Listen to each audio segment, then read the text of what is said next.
வணக்கம். நீங்கள் இணைந்திருப்பது உதயன் டிஜிட்டல் வலையொலியின் காலை நேர செய்திகளுடன். செய்தி தொகுப்பு உதயன் டிஜிட்டல் செய்தி பிரிவு. அனைத்து தமிழ் அரசியல் கட்சிகளும் ஓர் அணியில் திரண்டு தமிழ் மக்களின் பிரச்சனைகளை தீர்க்க முன்வர வேண்டும் என தமிழர் விடுதலை கூட்டணியின் செயலாளர் நாயகம் வி ஆனந்த சங்கரி தெரிவித்துள்ளார். நேற்றைய தினம் கிளிநொச்சியில் அமைந்துள்ள தமிழர் விடுதலை கூட்டணியின் அலுவலகத்தில் நடாத்திய ஊடக சந்திப்பிலேயே அவர் மேற்கண்டவாறு தெரிவித்துள்ளார். அங்கு அவர் மேலும் தெரிவிக்கையில், தூய்மையான அரசியலை முன்னெடுத்த ஒருவனாக நான் இருக்கின்றேன். தந்தை செல்வா ஜி பொன்னம்பலம் உருவாக்கிய கட்சி தான் தமிழர் விடுதலை கூட்டணி. இந்த தேர்தலில் நாங்கள் போட்டியிடவில்லை. அதற்கான பணமும் எங்களிடமில்லை. இந்த தேர்தலில் நமது கட்சி போட்டியிடவில்லை. நடைபெறவுள்ள தேர்தல் தான் முக்கியமான ஒரு தேர்தலாக அமையும். இப்போது வெளியிடங்களில் இருந்து வந்த கோடிக்கணக்கிலே பணத்தை கொட்டி தீர்த்து இந்த தேர்தலில் போட்டியிடுகின்றார்கள். என்னுடன் பேரம் பேசியதாக கூட சொல்கின்றார்கள். என்னிடம் இவ்வாறு தேர்தலில் வீசி எறிய பணம் இல்லை. ஆனால் அரசியலுக்காக இல்லாமல் அனைவருமே ஒன்று திரண்டு ஓர் அணியில் இருந்து தமிழ் மக்களின் பிரச்சனை தீர்க்க முன்வர வேண்டும் என அவர் மேலும் தெரிவித்துள்ளார்.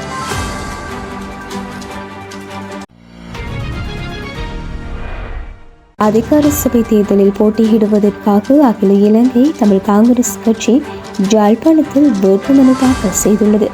நேற்று பிற்பகல் யாழ்ப்பாணம் மாவட்ட செயலகத்தில் யாழ் மாவட்டத்தில் உள்ள 9 உள்ளூராட்சி மன்றங்களுக்குமான வேட்புமனு தமிழ் தேசிய மக்கள் முன்னணியின் தலைவர் கஜேந்திரகுமார் பொன்னம்பலம் தலைமையில் தாக்கல் செய்யப்பட்டுள்ளது.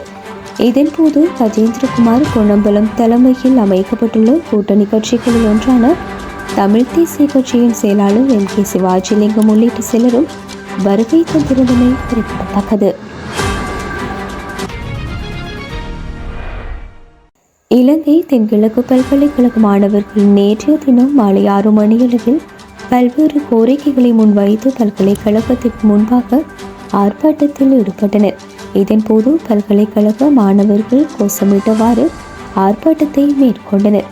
அரசாங்கம் மாணவர்களின் கற்றல் உபகரணங்களுக்கு விதிக்கப்பட்டிருக்கின்ற வரியை முற்றாக நீக்க வேண்டும் என்றும் பல்கலைக்கழகத்தில் புதிய விடுதிகளை உடனடியாக கட்ட வேண்டும் என்றும் கோரிக்கைகளை வைத்து ஆர்ப்பாட்டத்தில் ஈடுபட்டனர்.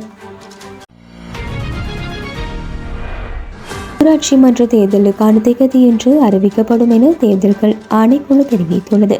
உள்ளூராட்சி தேர்தலுக்கான கட்டுப்பணம் செலுத்தும் காலப்பகுதி நேற்று நண்பகல் 12 மணியுடன் நிறைவடைந்தது.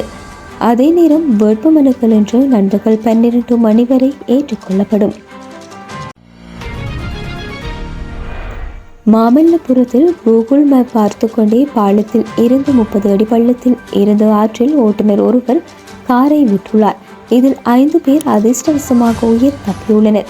திருச்சூர் அருகே சென்ற கார் எதிர்பாராத விதமாக தடுப்பு சுவரை உடைத்து கொண்டு ஆற்றுக்குள் பாய்ந்தது. உடனடியாக அப்போது மக்கள் ஆற்றில் குதித்து காரில் இருந்தவர்களையும் மீட்டுள்ளனர். தனது காதலியை கத்தியால் குத்தி கொன்றதாக கூறி வெண்ணப்புவ போலீஸ் நிலையத்தில் இளைஞர் ஒருவர் சரணடைந்துள்ளார். நேற்று முன்தினம் மாலை 5:30 மணியளவில் சந்தேக நபர் போலீஸ் நிலையத்தில் வைத்து கைது செய்யப்பட்டதாக போலீசார் தெரிவித்துள்ளனர். வெண்ணப்புவ போலீஸ் பிரிவில் உள்ள பள்ளிக்கு அருகில் உள்ள ஒரு வீட்டில் இந்த கொலை நடந்துள்ளது. வெண்ணப்புவ பாடசாலை ஒன்றுக்கு அருகில் வசித்து வந்த 19 வயதுடைய விமல்கா துசாரி என்பவரே உயிரிழந்துள்ளார். உயிரிழந்த இளம்பெண் மாராபுல வீரகேன பகுதியை சேர்ந்த 21 வயது சந்தேக நபருடன் சுமார் 1.5 வருடங்களாக காதல் உறவில் இருந்துள்ளார். எனினும் காதலை முறித்து உறவை முடிவுக்கு கொண்டு வருவதாக காதலி தெரிவித்தமையினால் ஆத்திரமடைந்த இளைஞன் கொலை செய்ததாக தெரிவிக்கப்படுகின்றது. காதலுக்காக காதலியின் வீட்டில் இருவருக்கும் இடையே ஏற்பட்ட வாக்குவாதத்தை தொடர்ந்து இந்த கத்திக்குத்து நடந்ததாக போலீசார் தெரிவித்துள்ளனர். காயமடைந்த யுவதி சிகிச்சைக்காக நீர்கொழும்பு பொது மருத்துவமனைக்கு கொண்டு செல்லப்பட்ட போதே உயிரிழந்துள்ளார்.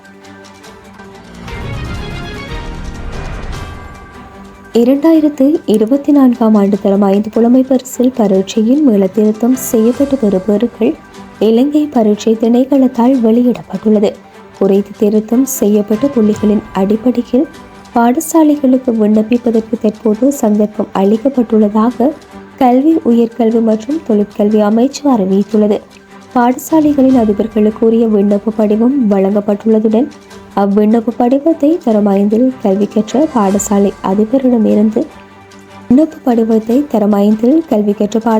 அதிபரிடமிருந்து பெற்று பெற்றோர் அதனை முறையாக பூரணப்படுத்த வேண்டும்.